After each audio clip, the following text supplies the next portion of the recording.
భారతదేశానికి హైటెక్ సిటీని పరిచయం చేసినటువంటి వ్యక్తి శ్రీ నారా చంద్రబాబు నాయుడు గారు. భారతదేశానికి రియల్ టైం గవర్నెన్స్ అనే పదాన్ని పరిచయం చేసినటువంటి వ్యక్తి శ్రీ నారా చంద్రబాబు నాయుడు గారు.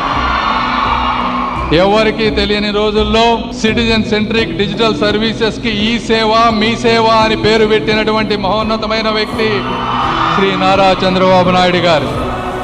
బయోమెట్రిక్ ఇంటిగ్రేటెడ్ గవర్నెన్స్ తో అకౌంటబిలిటీ క్రియేట్ చేసినటువంటి వ్యక్తి శ్రీ నారా చంద్రబాబు నాయుడు గారు.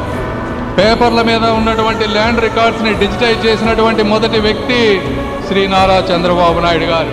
ఈరోజు ఆయనకి 75 years వచ్చిందని అందరూ అనుకుంటా ఉంటే మళ్ళీ ఈరోజు క్వాంటమ్ కంప్యూటింగ్ అని, ఆర్టిఫిషియల్ ఇంటెలిజెన్స్ అని, వాట్సాప్ గవర్నెన్స్ అని భారతదేశం మొత్తం కూడా మళ్ళీ ఈరోజు ఆంధ్రప్రదేశ్ వైపు చూసే విధంగా చేసినటువంటి వ్యక్తి కూడా శ్రీ నారా చంద్రబాబు నాయుడు.